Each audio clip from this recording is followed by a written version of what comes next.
Welcome back to another podcast from Open Adventures. My name is Sriram, and today we're going to be addressing not an elephant in the room, but a bear in the wild. Today we have here with us Supreeth and Kirtan.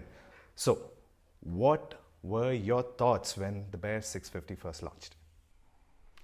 Well, I am an Interceptor owner, and I was very curious about it because I wanted to see what improvements were made and how this platform has evolved.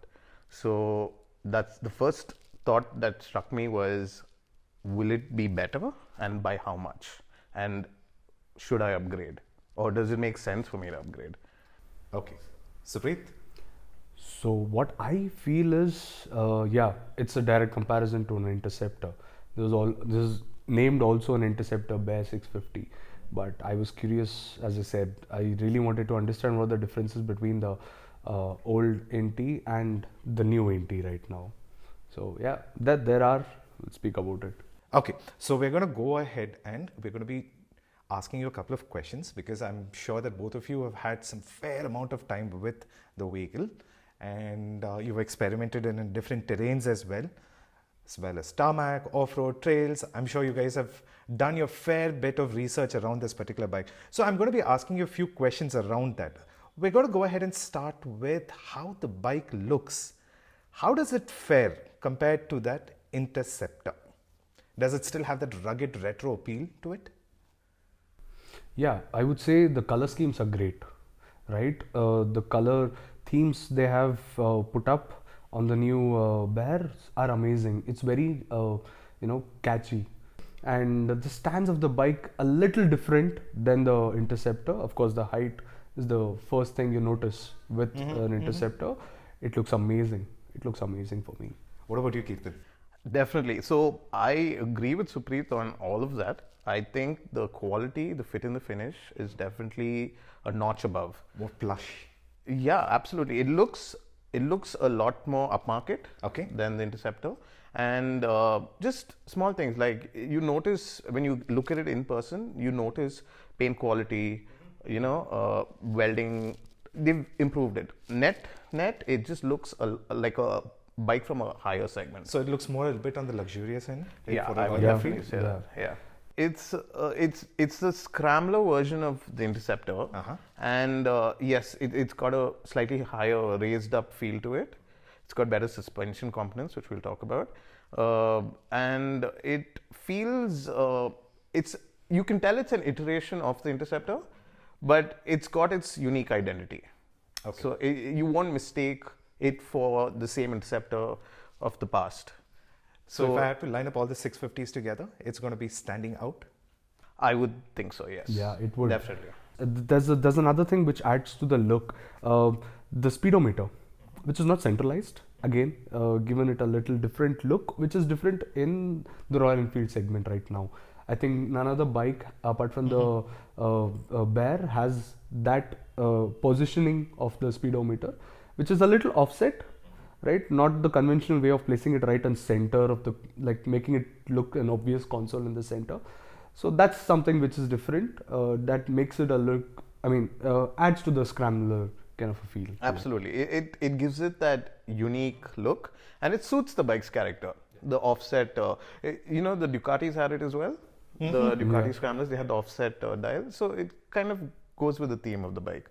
So my question for both of you is, does this particular design stay true with the Royal Enfield signature styles? I think it does. So you look at it, there's no mistaking it is a Royal Enfield. Okay. But it is sort of the new and improved Royal Enfield. So it's Royal Enfield moving with the times and moving forward, and so it's a brilliant bike, looks wise. Now we're going to be dissecting the entire bike. We're going to be diving a little bit deeper to understand what were your experiences with this particular bike. So let's start off with the ergonomics and the seating. What were your thoughts on the riding posture of this particular bike, and how well is the seat? Is it comfortable? Is it hard? Is it something that you would go ahead and recommend to be used on a daily basis? So, okay, as an Interceptor owner, I'll just give you a slight idea of where the differences lie. In terms of posture, they've corrected a lot of the mistakes that the Interceptor had in terms of the foot pegs for the rider slightly forward. So the pillion has pillion foot pegs have slightly more space to come forward because on the Interceptor, the pillion sat with their legs backwards. That was very uncomfortable. So a lot of people, had to look for accessories in the aftermarket to correct that. All this has been changed. So pillion comfort's a little more comfortable when it comes to knees. It's not as bent. And the rider his feet are slightly more forward set. Okay. Whether that's good or bad depends on how you ride.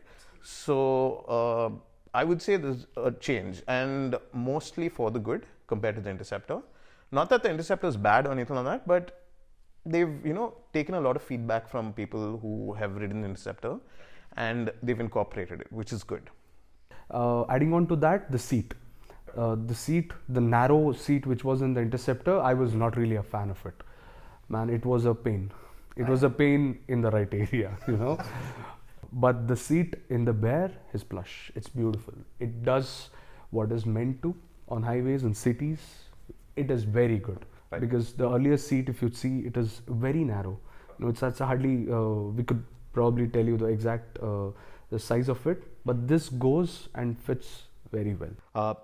The handlebars. What are your thoughts on that? So it is different from the Interceptor. It's slightly more forward and upwards. So it gives it that more, Scrambler feel, what was meant to be. And it's good and bad according to me from, riding the Interceptor. When you're doing a lot of touring, upright handlebar can get a little tiring. But if you are, using it's more maneuverable now that it's upright. So in the city, possibly slightly off-roading or whatever it is, you do get a lot more leverage. Okay. So that's the good part. But again, it depends on how you use the bike. But net, I think it's a good change. It's a good change. It's a good change. Yeah. I try to ride it standing. So that's the saddling thing which I did. So that's where I felt the handle had to be a little raised, say half an inch of it.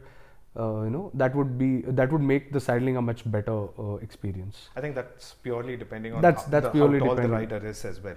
My next question here is about the suspension bit of it. How well is the front suspension and the rear shock absorber?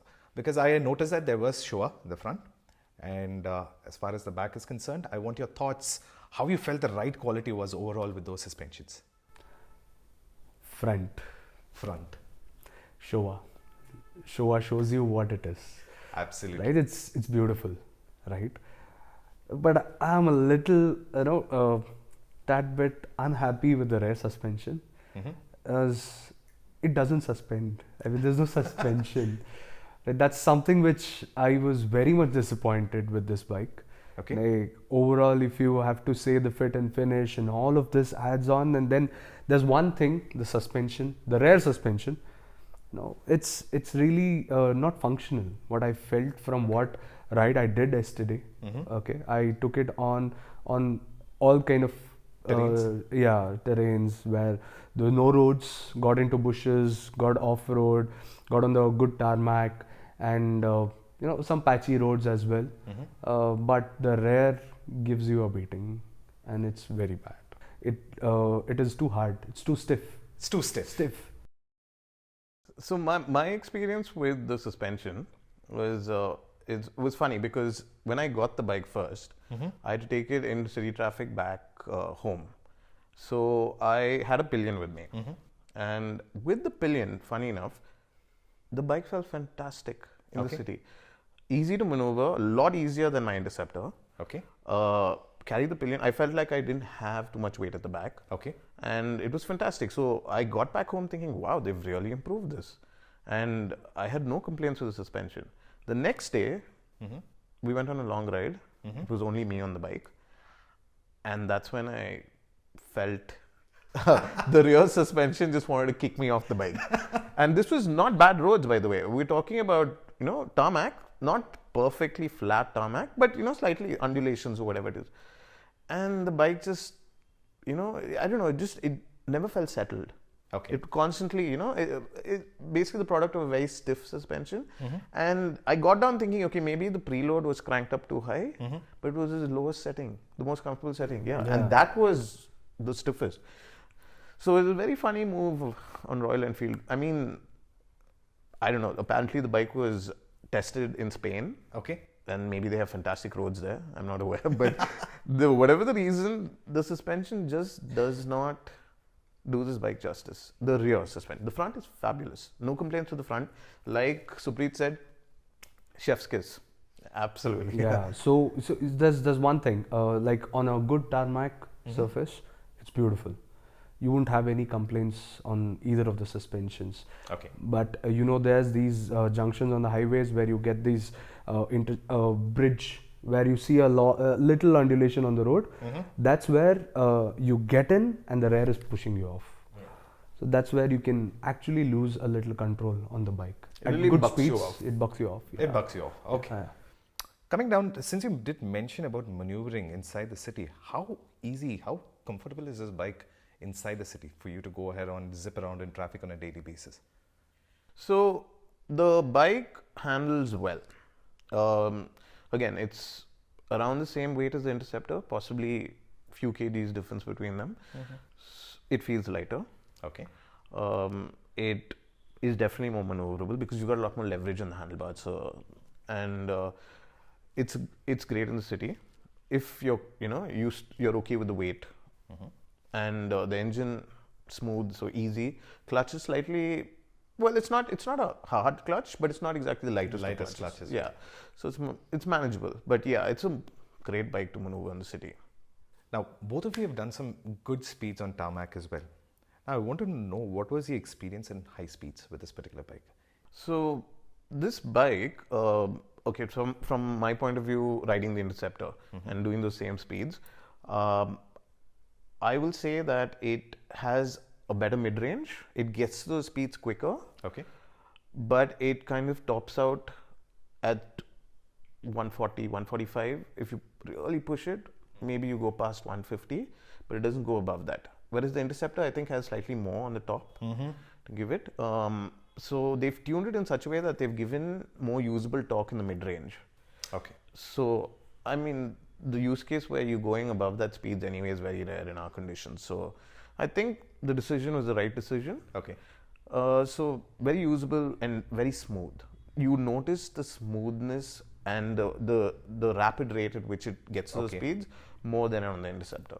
I did 153, right? That's why after 140 it just doesn't want to go, but just give it a little more. And the road condition helps you, then you get to 150, but doesn't happen that in an Interceptor. It's easy to 160, I feel, but that's tuned that way. There's a lot of again a usable power range. Mid-range is very good, very peppy. Okay. Gives you what you instantly want to do with it. You want to overtake a vehicle, you just have to run the throttle and it goes. Both of you spoke about the mid-range and the top. What about zipping through bumper to bumper traffic? So you have to be realistic about it. The bike is a 650cc air-cooled bike. It's going to be heavy and it's going to have its limitations in traffic. So if you're going to use it in traffic, you will have to be realistic about what the bike can do and cannot do. But within that reason, you can. It's quite maneuverable. At least to my knowledge, it doesn't heat up as much as the Interceptor. Okay. It didn't. Yeah, they've sort of found a way to keep it, run it cool. I don't know what they've done, or maybe we just happen to have better weather and this thing. But I felt that it was more manageable in traffic. It didn't heat up. It was less noisy. The refinement had increased. So definitely a step in the right direction. I noticed some very visible changes on this particular bike. First and foremost, I want your thoughts around the instrument cluster. Second, about the lights on this particular bike. If you can shed some light around this question, that would be great. Okay, so talking about the speedometer, the instrument cluster, it's pretty much the same what they're doing with the headlights, here and there matching on with the same bikes, different bikes from the Royal Enfield But here, what they've got is the speedometer is the same which is from the Himalayan and the Gorilla. Okay. Right, the instrument cluster is good, gives you a good understanding on the trip 1, trip 2, and the analog version of it is my personal favorite. Okay. I like the theme, but the joystick to control and to move around with the trip 1, trip 2, and appearance, that's a little not very user friendly. Okay. Right, so you tend to lose, it jumps. So that's one thing which I didn't like much about it. Okay. Yeah, so I was pleasantly surprised at how good the entire dial was. Initially, I was very reluctant and said, you know what, it takes away from the charm. Having analog dials is the way to go, and I enjoyed that on my bike. But after using this for a while, it's quite convenient, and you can have Google Maps. I didn't try it out, but I've seen it being used. You can have Google Maps, and you can connect your phone and whatnot. So it's quite intuitive in its own way. The joystick is an issue. It's fiddly. Okay. And you can't, while on the move, it's hard to get it to move the right way you want. Scrolling up and down is basically all it does. Okay. The rest of it is slightly fiddly. I'm sure they will improve it over time, but it was pleasantly good. I wouldn't complain about it after using it for a while. Lovely. Thank you so much. So the next question that I have for you here is, I noticed both of you took this bike on trails as well as off-road. While we have been discussing this since the start, would you say that this bike is off-road or trail worthy? It is. First thing is the height. The increased height from the Interceptor, it's the first advantage what a Bear has, right? That gives you a little more confidence to take it on a patch where you could, get into some technical trails, places like that. Yeah, it is good on that condition. The throttle response, what you get. Okay. So speaking about the throttle response, again, it's comparatively better than what it is on an Interceptor. So this is tuned a little different than what it is. Though it's the same engine, the same 650 cubic engine which is being used in the Interceptor. But again, on the off-road, the bike is really good. 1, because of the handle. 2, the height. 3, the wheel sizes. So one thing which is not very user friendly on the trails or a mud or a bad patch is the tires. So Royal Enfield has done something with the tires that MRF has bought them the copies of the Pirellis, the block tires. Doesn't fare well. Doesn't do fare well. No, it's. I feel the rubber is too hard. Okay. You feel the tires not getting the grip. Maybe not helping it to stick onto the road on road surfaces, and getting a too little sliding off the track on the trails. Okay. So the tires are something which is a no-no for me on the bike. I think MRF is well known for its hard compound rubbers, so Yeah. it doesn't do well on this bike. Okay. What about you, Kirtan? So I didn't do too much off-road, but the little that I did, it was good. It's got the fundamentals right. Okay. Apart from the rear suspension, and possibly the weak point was tires as well. I noticed that. But if you manage to swap out those for whatever reason, you have quite a potent, and I wouldn't say all-out off-road. It's not a off-road oriented bike. It's a scrambler. So you can do muddy roads, you can do like light trails and stuff. That does a great job. It will do a great job. It has the potential. Okay. The fundamentals are strong. What about the ABS? Can you turn it off? Yes, the rear can be turned off. Okay. I didn't do that. While I rode it yesterday. Okay. But wasn't very intrusive what I felt, because I was doing trails, swinging it around here and there, and the tail, it did what I wanted to. I wanted to, when I'm doing some turns over the trails, I wanted the tail to come out and get in back. I don't know why the ABS didn't kick in as much as I thought it would. Okay. So That's a good thing. That's a good That's a thing. good thing. That's a good thing. You don't have to take out the fuse to kill the ABS there. Maybe you weren't pushing it hard enough though. Baby. There's always the next time. Let's do that. Let's do a quick competitor analysis for this particular bike. How does the Royal Enfield Bear 650 compare to other motorcycles in the 650cc category from other manufacturers? Other manufacturers, name me some. I don't know. Are there any? Are we talking versus 650? But those are all a segment higher. Yeah. There are bikes in the segment which is of the similar cubic capacity, but nothing to have a Scrambler feel to match with the Bear. There is a Triumph 400, which is again a 200cc, lesser than what the Bear 650 is. But I would say right now Bear stands alone in the market for that. Yeah, I think like what Supreeth said, the closest competitor is the 400X. Price-wise as well. Capability-wise, I think they could trade blows, but they're again not in the same ballpark. A person who's looking for a 650cc air-cooled engine is not going to look at the 400X. So it's different, but sort of they intersected small parts here and there. Okay. Quick question for you, Kirtan. Would you let go of the Interceptor for a Bear 650? No, I actually wouldn't. Okay. Why? How does it compare? While I compare the Interceptor and the Interceptor Bear 650, Yeah. how do you feel the comparison?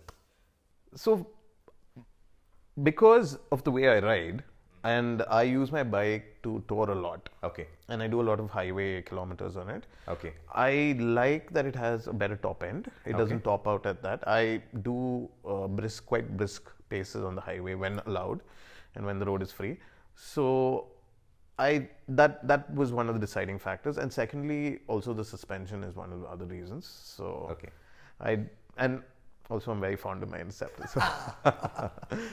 There's a little bit of bias which I can see. If you had an option, say you never own the Interceptor, Okay. if I have to go ahead and present both these bikes to you right now, would you still go with the Interceptor 650 or the Interceptor Bear 650? That's an interesting use case. I mean, I would, at face value, I would have probably chosen the Bear. Okay. But now knowing all that I know and living with the Interceptor and also riding the Bear extensively, Okay. I wouldn't have been happy with the rear suspension. Okay. That's the drawback. I would have probably changed it and made the Bear a better bike. Okay. But all in all, the Bear is better. It's a more refined bike. Right. Supreeth, what about you? So we have the tarmac man. Let's get it from the trail man. Yeah. I would definitely go for the Bear. Having that in my garage for the trails, I would love to have it. Okay. I would love to have it. Again, would change a few things. That's two things mainly: the suspension and the rear suspension and the tires. That's pretty much. What exactly are the key pros and cons of the bike? If you have to put it out in a couple of pointers for me, Kirtan. So I'll start with the pros. The refinement, the fit and finish. Okay. Looks fantastic. It's a head turner. Very maneuverable in the city. Doesn't heat up as much. Okay. All in all, just a great package. Very well made by Royal Enfield, and they're catching up to the international level. So I really appreciate that. Now to the cons, I don't like the fact that it doesn't have too much of a top end. Okay. The rear suspension, obviously, and the tires are slightly weak point, but you can always switch them, so that's not a big deal. But yeah, and a very, very bad headlight. But I think that's across the range with all the Royal Enfield. So yeah, so that's about it, I guess. What about you, Supreeth? Pros, the first and the bigger, most important pro. I think all the Interceptor guys would agree to this. They got rid of the twin exhaust they had. Okay. My God, those were like added wheels in the auto. I actually do like the twin exhausts. Okay. Yeah, but I get how they were so wide and It was wide. wide. Parking the bike would make you feel so miserable about it. You're always worried that the other guys next to your bike taking it off in the parking, they're definitely going to end up scratching your exhaust. Right. So there's one thing which I would say the first pro is. The second would be the refinement in the engine. Okay. It's far better than the Interceptor again, and the ergonomics of the bike, the seating position and the seat itself is a very good change or an iteration what they've done from the earlier version of the Interceptor. The handle, wider handle, gives you better maneuverability, right? And cons, again, I would come back to the suspension. That's the one which, see, tires is something which it's up to you, up to the rider. You can switch anything right after out of the showroom. You can go or wait for another 3-4 kilometers, 3,000-4,000 kilometers, and then swap whichever you want to. And the wheel sizes are such that you have a lot of options in the market. Right. So that's something which is a con, I would say, the tires and the suspension. Yeah. Apart from that, top end, I agree with him, but for me it's okay. I really don't mind so much that it doesn't have a wide range in the top end, but mid-segment, mid-range and the initials is what it would suit for my riding style. So let me ask both of you this question now. Do you see this as a touring bike or do you see this as an off-road capable bike? What do you think will be your predominant use of the Bear 650? Though I said it's good off-road, but I would not completely keep it as an off-road bike. Okay. Again, it's just 2 kilos lesser than the Interceptor. There is a weight. Okay. There's weight to the bike, but I would still say it's a good tourer. It's a good mid-segment tourer. Okay. Added accessories like the luggage carriers or whatnot. It does good with the seat it has. It's very comfortable. I did around 280 kilometers yesterday overall in all the conditions. Good highways, good small single lanes, decent amount of off-roading and into the bushes and all that. But I would still say it's a good touring bike. Of course, when you come to the touring, you would say the wind protection is not there. But for my riding thing, I would say it's okay for me. It's okay for the bike it is made for. I would still go for it for the touring purpose also. What about you, Kirtan? So it does more than the Interceptor does in terms of it can tour. Okay. You can also take it off-road. The Interceptor, you would struggle and you'd be asking for trouble. But this does that, and it does that pretty well. You're not going to all out off-roading, but it does, bad roads and minus the rear suspension. On the touring front, if you put a good windscreen, 140, you can do 140 all day. The engine will be smooth. It'll purr along. You don't have to strain it. You don't feel any buzz. So it's great. It's sort of more of a Swiss Army knife than the Interceptor is. Okay. Which is what makes it so unique. One more thing added to it, the rear view mirrors given in this. Man, I could really easily see what is behind me at 130 also. I didn't see the circles. I was shocked. I was shocked by this fact that it even happens in the Himalayan, the new Himalayan 450. So these are the touring mirrors. They're an add-on, which were on the bike that we rode, and they're on my Interceptor as well, and they're good. Okay, so I didn't know this fact that it's an added accessory, but this mirror is a complete best accessory to the bike. It gives you a clear picture of what is behind you. Absolutely. Let's talk about accessories. What are the available accessories from Royal Enfield for the Bear 650? Because we've been noticing Royal Enfield branching into this segment of accessorizing your bike with the right gears and the right kind of equipment that is needed as per your preference. What do you think are the available options? I don't know. I didn't see much either on their website or any of the catalogs or the accessories they're offering right now. But the bike being an Interceptor 650 and the earlier segment of it already there in the market, I think they would still have the side saddle stays available, with minor mounting changes or something. But I don't generally haven't seen any accessories as of now. Yeah, I think right now only color options. Okay.